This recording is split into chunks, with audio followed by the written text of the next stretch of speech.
and informs your revenue projections. And so in order to understand how these requirements around qualifications and salary are going to impact you, you have to kind of unpack thinking about program design. And so the beginning of that is really looking at your community demand and your program space data. So you have an opportunity in this RFP to really rethink your entire program.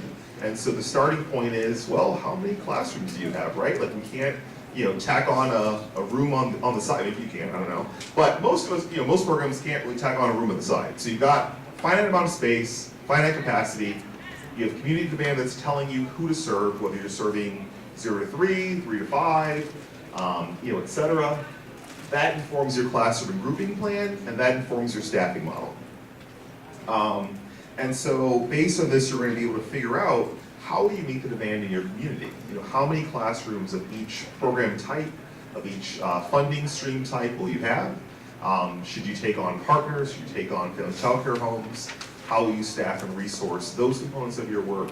That all is driven by thinking about your program space plan, thinking about your classroom and grouping plan, and then designing a staffing model. So any questions on this? I don't know if this is helpful or not, but I'll sit there.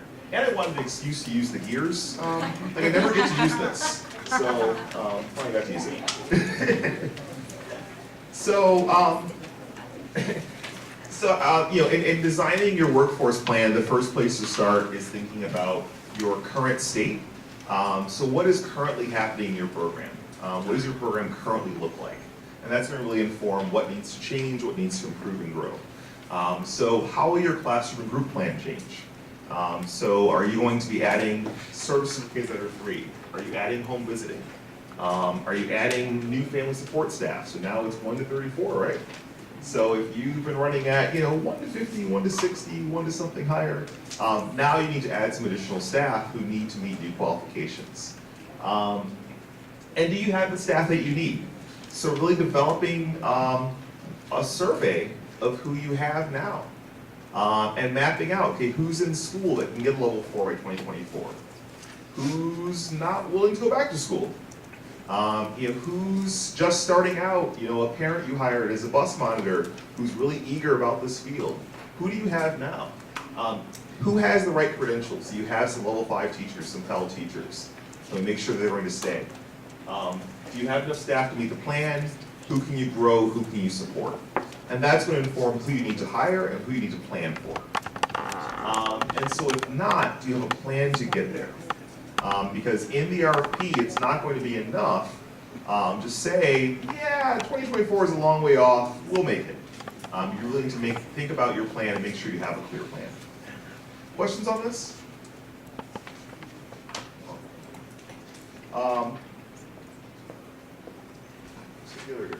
So here's an example of what this could look like in thinking about how you develop your plans. This is a center example. So let's say we have, in our current state, a 5-classroom center. All of those rooms are serving preschoolers. We have 3 teachers in our building, level 5. So what we've decided based on, going back to my years, based on our community demand, our space capacity, our community need, our plan is, we're going to now serve some infants and toddlers. Our community is saying that they need services for kids under 3. And so we're going to take one of our classrooms, subdivide it to serve 2 groups of 8, and we know now that we need, by 2024, our teachers have level 5 in the infant toddler room. In the preschool room, it's immediate, level 5. So what are our workforce needs here?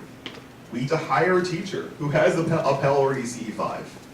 We need to hire 2 IT 5 teachers. We need to hire 2 IT 4 teachers. We need to make sure that all of our ECE 5 teachers are moving towards a Pell. So we're gonna braid funding streams and braid PFA and Head Start. And we need to hire 3 family support workers because we've got the capacity that we need to support that additional family support. And so this is a way of thinking about what your workforce needs are as you develop your new plans. You develop your program plan in the RFP. And you can also start to really project promotion opportunities. So does anybody right now have people in your program who over the years have earned a new credential, earned a new degree, but haven't been able to move into a higher position. A couple of those? So now we can really start to think in this opportunity, what are the promotion opportunities? If I get funded based on what I put in the RFP, I'm going to be able to promote the person who earned an IT5 last year, but is still a teacher assistant. I can make them a lead teacher. So this gives you an opportunity to really map out the plan for your staff and their professional development. So any questions about this? Is this helpful, kind of way of thinking of this? So, so as we were talking about meeting the new requirements and reaching our goal, this goal of a professionally prepared, well-compensated workforce, several people said, well, we need staff, right? Who here right now is struggling to find qualified staff? Anybody? Everybody, okay. So we are too. So in our programs in the South and West suburbs, we're trying to find qualified staff too. It's a challenge. And here's the reality: it's our entire pre-K-12 system, right? So we, as a society, haven't valued teachers. People are not going into teaching, not going into education, and this is not just early childhood. There's not a chart like this for early childhood, unfortunately. But this is our entire K-12 system, 2008 to 2017. Now there has been a slight decrease in child population, but not this dramatic. And what we look at here is that in 2008, we had 131,488 teachers. In 2017, we had 129,575. So we had a decrease of 23%. Nationwide, we had a decrease of 53% being prepared. So there's two different things that are happening here. So this is our decline of teachers, total teacher population. People are leaving, retiring, and then our decline in teacher preparation. So people who are going to school, earning a teaching license, declined 53% in our state from 2010 to 2016. We're producing 53% fewer teachers than we did in 2010. And if you look at, and I can never find that graph when I want to, but if you look at our graph of over time, teacher preparation programs, teachers being produced in our state, it's basically just like a roller coaster that's going straight down. It's not coming back up. So was this surprising? No? When they changed the legislation with the Patel and people didn't have the opportunity to successfully pass that test, it impacted that community in a large way. But the basic skills test has been around before 2008. Yeah, but it got more difficult. And you could only take it 3 times. Mm-hmm. Now you can only take it 3 times, where you could take it as many times as you wanted to. Right. So that makes it impacts the teaching community extremely. Right. This is something that's definitely a key factor. But there are also people even looking at education as a career at the same time as well. Well, I mean, they want growth. They want jobs that will provide for families. Right. Where, in all fairness, the Credential 5 is still a sticking point. It's almost will be the CDA of the future. It is where teachers really can't go anywhere but the smaller programs, or they can't go to CCS. Right. And that's a struggle. It is. Absolutely. So this data is on the ISBE, the Illinois State Board of Education's Teach Illinois report. They have a whole website. If you go to isbe.net/teachillinois, they've got their reports and proposals and plans about the teacher shortage. That if we continue on this path, then it's just a direct line down. 20 years from now, no teachers. So how do we deal with that? Any thoughts on how we address that? What do we do? So it's not surprising. It's been happening for a long time. It's getting worse. What do we do? We need a marketing campaign. So how do we market and promote this field, this career? Absolutely. And there's been some conversation with that, about that on the state's workforce development committee, but we need to really implement something. Other thoughts on how we fix this? So how do we in this room fix this? What do we do about this? What's our way of using this data? Embedding PD. Oh, sorry. No, okay. I was saying embedding PD and really just championing moving forward in your profession, and even, I guess, not letting staff give the excuse if they can't go to school. We gotta find some way within our programs to create professional development, or to really embody the good practices of this field, to make them excited and take the next opportunity to get a scholarship or take a class or something. I think we have to inundate our staff with being excited about moving forward instead of just staying comfortable with where they're at right now. I really feel like we are 12 months out of the year organization. And that service, we don't know how to give people a break, like the school, like the grammar school. They work 10 months and they're free for 2 months. And I think this is really stressing us out, the working the whole year. It doesn't matter how many weeks you give them vacation, but you cannot make a plan with your own family. So I don't know, to me is, all the teachers, they're really fit for the program. They love children, they love family, they like to help people. And the educational level is not okay, you know, it's like it's an AA, BA, and master's degree. They can reach those. But it's really to request of them 12 months out of the year to be at their job. I don't know how we're going to solve to be 10 months, and then people can take 2 months out of the year, but we have a substitute for them. If we could do that, maybe it will be more attractive to me. That's a really good point, is how do we give people breaks? And if we can't do that length of time, what is there we can build in? How can you use your program design, your budget, to think about ways of layering staff, staggering staff, so you can give people a break? I think that makes a lot of sense. Any other thoughts on this? So basically the purpose of showing you this slide is to say no one is coming to save us, right? Help is not on the way. So we have to figure out how we're going to address this, and I think a part of it is marketing the profession, making it more attractive. A part is the working conditions. How do we make sure this field is sustainable, people don't burn out? So I broke this into thinking about pathways in, pathways up, and retention. So what are our pathways in? How does your program bring new people into this profession? And what opportunities are there to employ, parents, family members, and to get them on board as staff, as our cooks, our bus monitors, and to then not leave them there, but to start to move them into this pathway towards the level 1, 2, 3, 4, 5 Pell. And also students. How are we engaging college students? We're here at Truman. They've got ECU students, Alphax, etc. How are we engaging our students from an early age, from an early part of their career, their college career, in thinking about this field as they're deciding what they want to do? Any thoughts on this? Any promising practices or things people are doing now that are working on pathways in at the program level? One of the things that we started doing is when we go to job fairs, create like a pathway for what does your credit hours, what position does the number of credit hours you have translate to?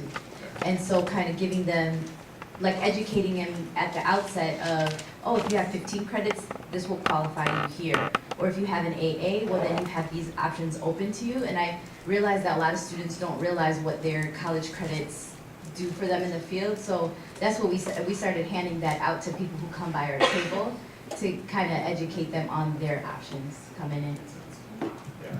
So how do we align, how do we give them a career lattice that shows them you can start here and we can move you towards this? Other promising practices or things that we could try, things that might work? Pathways in? Is it possible for universities to, in the teaching process, to partner with the university so that they're learning the craft while they're learning the theory? And I think that's the best way to do it, because what happens is when they're learning theory and they don't practice it and they come out of school and they go into that classroom, it's culture shock for them. and it's really hard and it's difficult. But I think it's more empowering if they're in school, they go to class, and they practice what they're learning and they see what works. It's like a continuum. And if they're partnering with us, so they're getting that practice, they're going to school, I think it should be a simultaneous process. That's an idea. I think it's a great idea. And so how do we build those higher ed partnerships so that students can come in and engage? Like after they get to a certain credit hour. Right. Yeah, we're gonna partner you here, let's Well, see. and they do that in other fields, right? Like Northeastern University in Boston's a perfect example. It's a 5-year bachelor's degree, but every other quarter, they're doing like, in whatever field they're in, they go and they work. And then they go back to school and do the next round. So I'm curious if that's something that could benefit I us. think it makes a lot of sense, and I think that's something that, this group collectively can start with approaching, right? So a group of CBOs working together can approach Northeastern or, National Louis or Truman and say, hey, how do we start to think about people coming into the field, working for a semester, or working for a month, and learning what this field is, and being willing and able to do it? I think it's a great idea. So the next piece is pathways up. So we have people right now who, let me ask, do we have people right now who are in our programs, who are in, working in your sites, working in your home visiting programs, working in your partners, who have earned enough credits to do the job they have and then stopped? Yes. Yes. And they're good people, right? They're good, they're experienced, Yep, they've got some good ideas, yep, good practices. yep. So how are we going to find out about their hopes, goals, and ambitions? And then how do we help them work towards those goals? So we need to think about what are the barriers to them accessing scholarships. So are they able to apply for the city scholarship? Are they able to apply for gateways?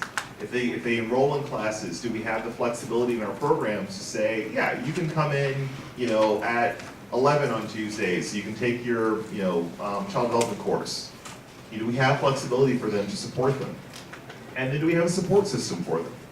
So, can we send a group to go all enroll at once so that there's, power in numbers? Do we have people in our programs who are able and willing to help them out with the occasional essay, or help them out with, thinking through how to navigate higher education, especially if someone's re-entering higher ed after being out for a long time? Any thoughts on how we do that? How we create and build and strengthen pathways up? I know it's after lunch. Right, you and then. Okay, I apologize for talking about this a lot, but this is something I've been thinking about for the past couple of years. One of the things, I don't know if you guys notice this in your organizations, but one of the things I noticed in ours is that we don't really have like levels within our positions. We have like a lead teacher, and that's it, or an assistant teacher, but you don't have like level 1, level 2, level 3 with, even if their position doesn't change, but giving people a sense of they're progressing forward in their position. That's what we're trying to develop, like what does a person who's been in this position for 3 years, what skills should they have versus somebody who's just starting, and how can I promote them or give them an increase based on the skills that they're gaining? So we have a very flat looking organization structure, but how do we create some dimension to it so that people want to stay and not feel like, oh, I'm doing the same thing I did my first year that I was here. It makes a lot of sense. So if the next stair up is way up there, we need some stairs in between that are meaningful and you feel like you're progressing and you're seeing progress. That makes a lot of sense.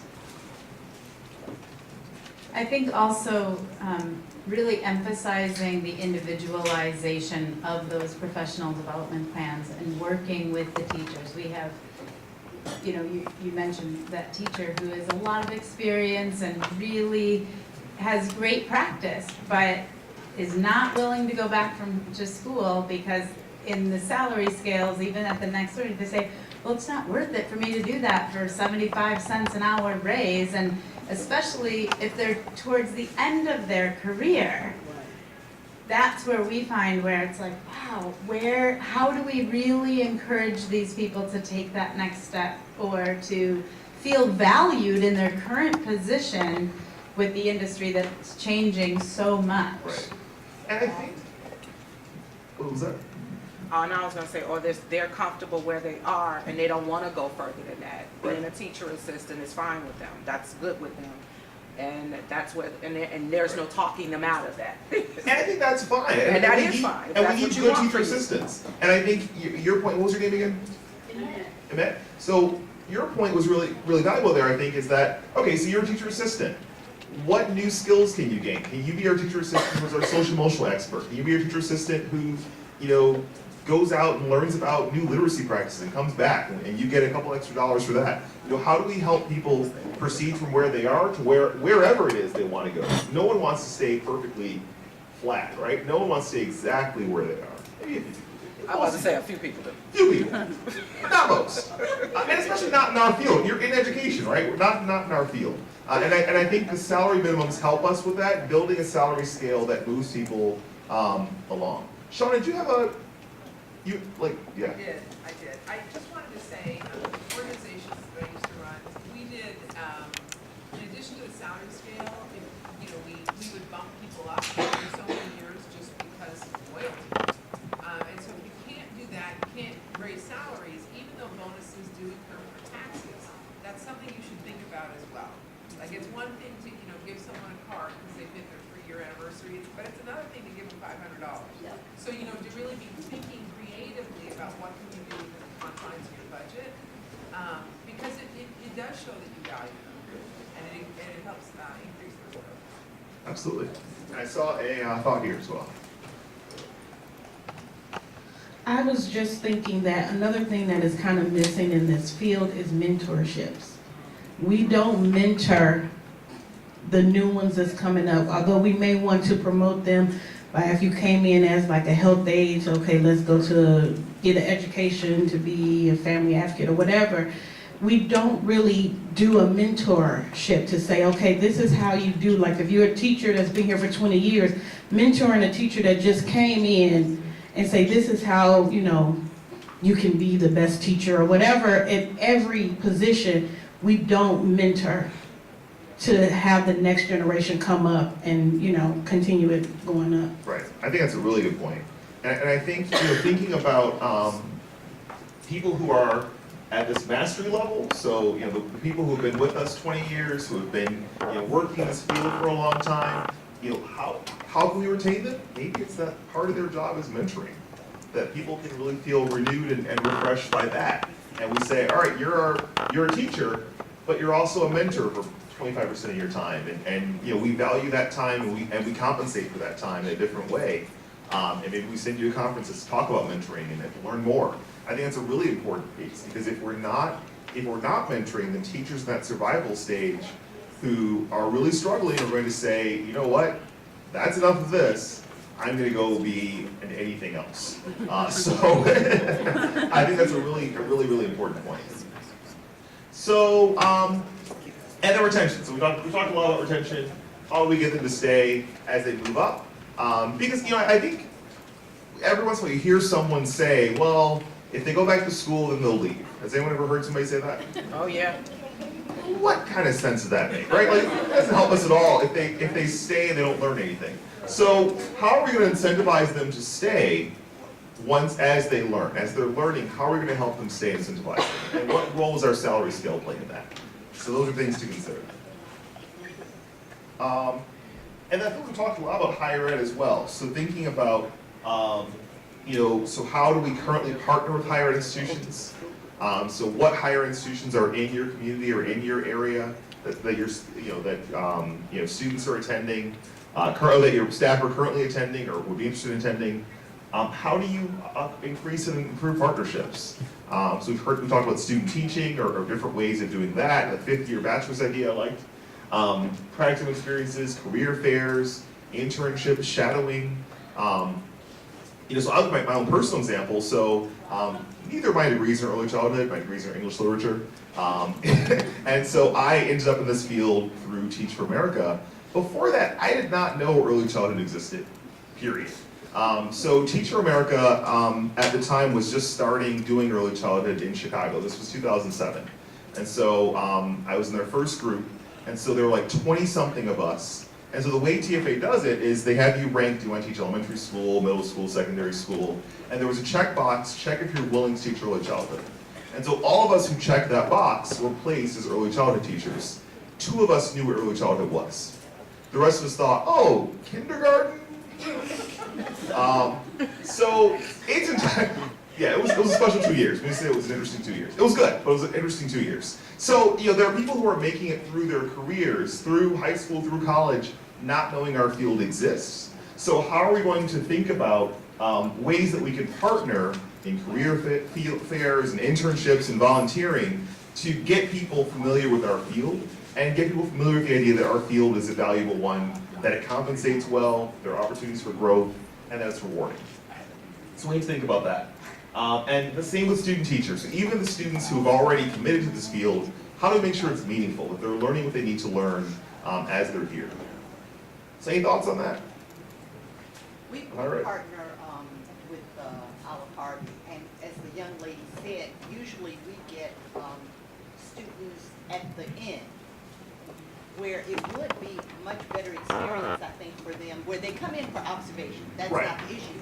But just spending, a certain amount of time, maybe with every class, maybe 5 hours in that semester, I think would be really beneficial for student Absolutely. teacher, instead of just at the end. Right. And so I think what we have to think about then is how can we, so part of it is working with the university, the institution, Yeah. but how do we in our programs build that in? So could it be, that as opposed to a student during the summer going and working at Target, that we can build in some money, they can come work for us for the summer and be a teacher aide?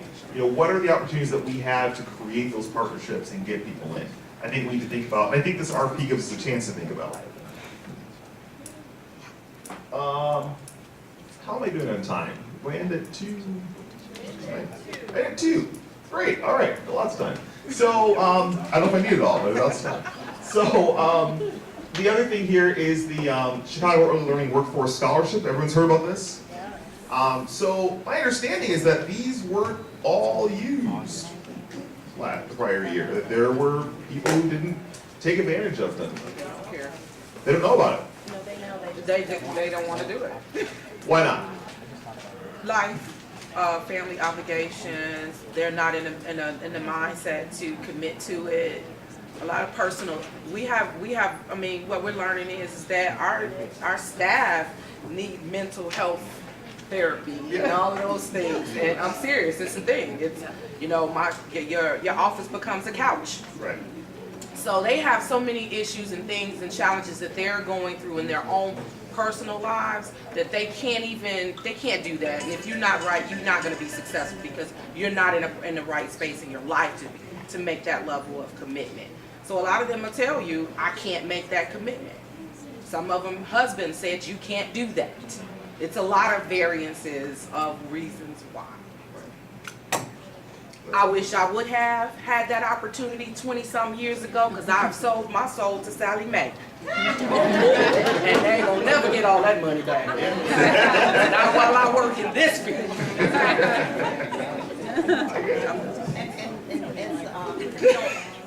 I always talk about hiring. I think it's so important that if they could do some of the work from, we could allocate some time for them to do work when they're at our program and have the computer. They're working with the teacher or class. It would just be such a better experience and opportunities for them. Right.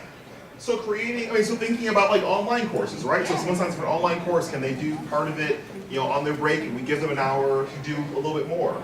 Can we do that? Yes. I think we could all do.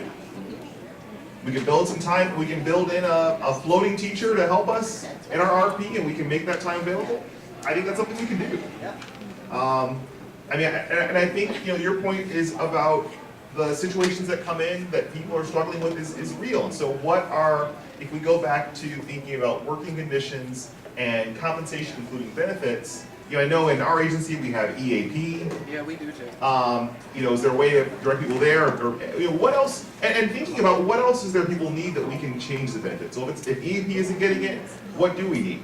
And how do we build that in? And say that's part, again, I don't work for DFSS, so maybe this isn't allowable, but how do we build in some of what you need? So if staff need, I don't know, a financial literacy counselor or something, or if they need a little bit of time with mental health, or a little bit of time with whatever it is, can we build that in as part of our benefit package? And build that into the cost model of this grant? Because we have to solve this problem. So, the other thing I would say about this, so it provides the last dollar. I put the website up there. If you search Chicago Early Learning Workforce Scholarships, it pops up. I think the applications, I believe it looks like we're open. So, so. Sure, so this is a workforce scholarship for Chicago residents or people working in Chicago early childhood centers. And so it pays the last, or programs. And so it pays the last dollar of what financial aid does not. So people would first apply for financial aid, they then apply for this, and this will cover the gap. And so they can use it to earn their next credential, to get to the level 2, the level 3, to get an AA, etc., and to move along that pathway. So it's a great opportunity. The other thing is that parents of enrolled children are a priority group. So the highest priority group are staff working in programs already, and then it's other Chicagoans. And the priority within other Chicagoans is parents of enrolled kids. Everybody know that? Nope.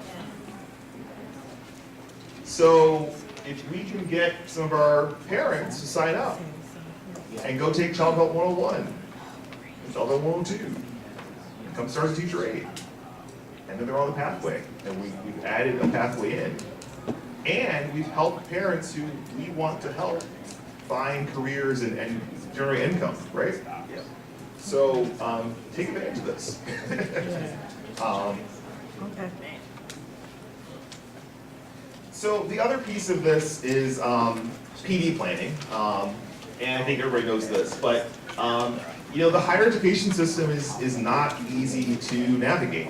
I think about somebody I talked to years ago who was in a community college and had been for 2 years, and we sat down, looked at her transcripts, and she was still 2 years from an associate's degree. And she had failed a couple courses, but the biggest problem was that she took sociology, and then she took social work, and then she took food science, and then she took biology, and not because she didn't care or was this wasn't clear what she wanted to do. It was that she didn't get the guidance she needed.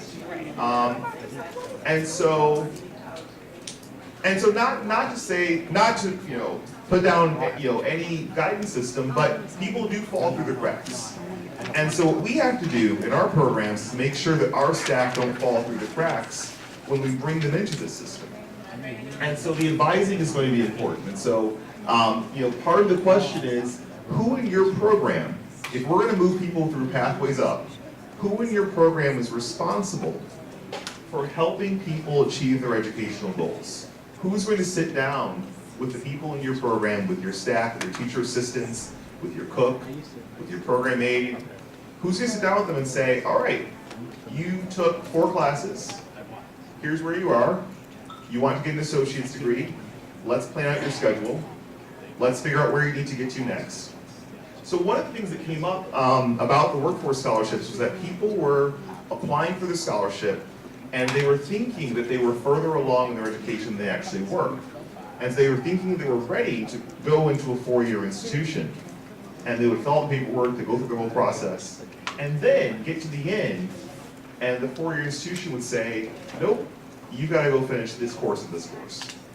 And that all could have been avoided if there was someone responsible for helping that person reach their goals and for walking them through the process. And so, as I said before, no one's coming to help us. Help is not on the way. We have to do that.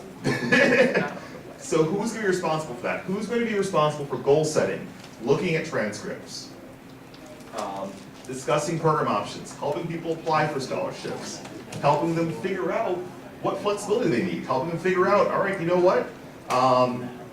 Child literacy is only offered Thursday mornings this semester, and you need to graduate. So let's figure out a plan. If there's not somebody who owns this in your program, that we're still gonna be the same place, 2, 3, 4 years from now, when 2024 hits, right?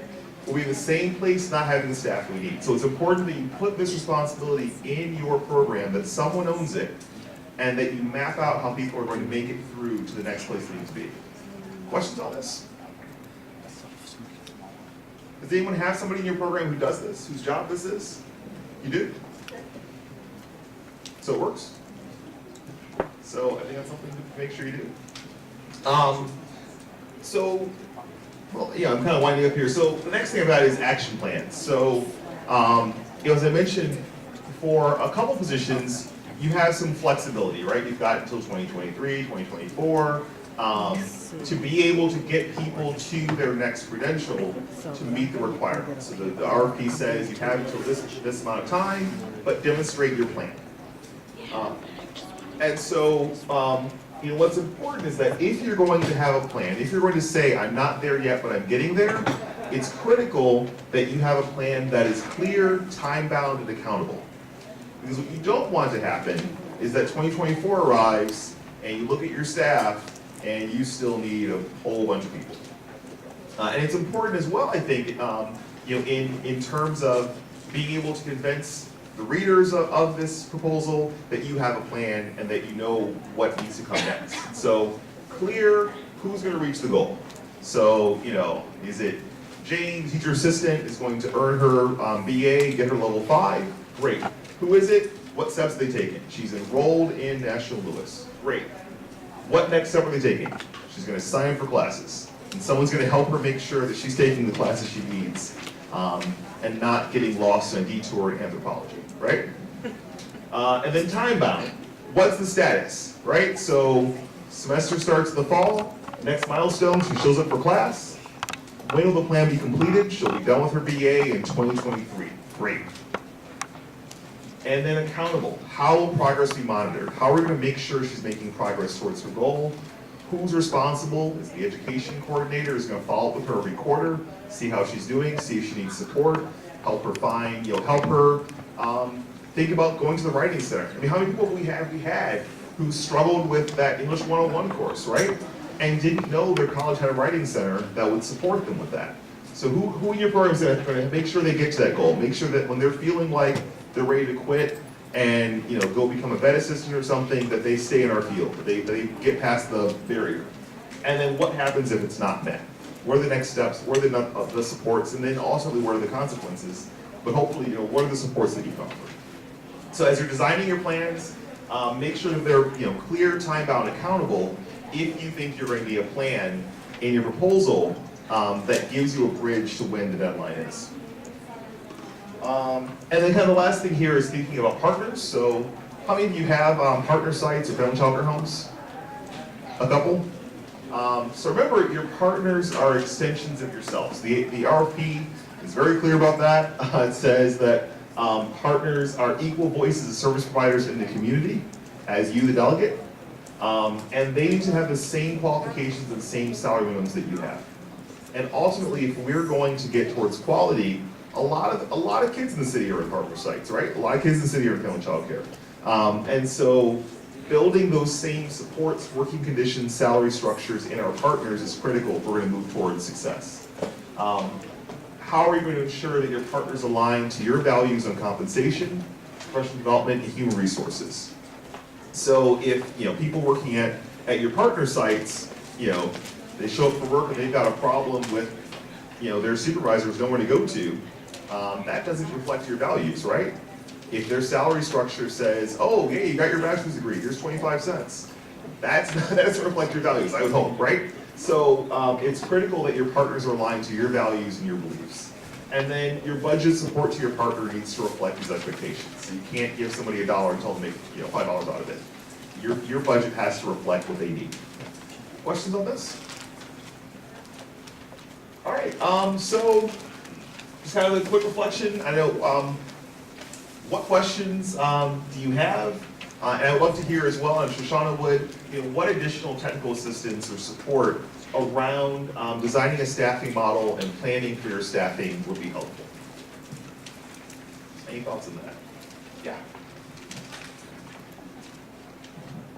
If possible, two things. One, creating a salary schedule for like recommendations on what would you pay a person with 1 year experience versus somebody who has 5 years experience and so on and so forth. And if possible, like what makes a good job description or a staff evaluation, if it's possible.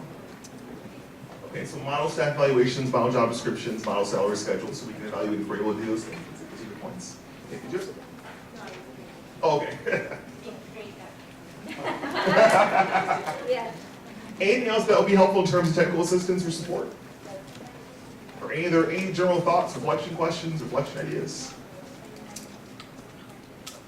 Yvonne? Well, Bryan, I have something. You mentioned the early scholarships. Right. Well, Illinois Action for Children has an individual professional development fund grant where we, each fiscal year, it's offered each fiscal year funded by Illinois Department of Human Services, where we can cover 80% of the cost for credentialing. That's the application as well as leveling up from ECE, IT 1 on up to 2 to 5, just so that you know. Okay, and then that's for your teachers and your programs, and anyone that is an early practitioner. Okay, and those applications can be found on our website. Is that also good Family child, anyone that's in the early care and school age, as long as they're a practitioner within the field, yes, and working for a program in Cook, then yes, they qualify. Is that what the challenge is? Right, so as long as they are a practitioner in the field, they qualify. They don't necessarily have to be working in the classroom as a teacher. Real quick, I don't know if this is already there, but it sounds like a lot of different, like DFSS, you guys all have different programs that would benefit teachers with different qualifications. Is there a way to kind of have a resource with all of the programs kind of available, since some of them are new, some are existing, to just bring in almost like one sheet to staff to like, for them to have an understanding of all the different programs that are available for them? So our website, Yvonne, has all of our resources, right? Yes, Okay. it has all of our resources, but I think I get what you're saying. Yeah. You probably want a one-stop shop where you can review all of those resources and supports that are available to you, and I think we can put something together for you. Great. Thanks. All right. Anything else? All right, well, if not, you have my contact info, you've got our contact info overall. Thanks so much for coming to this session. We'll go.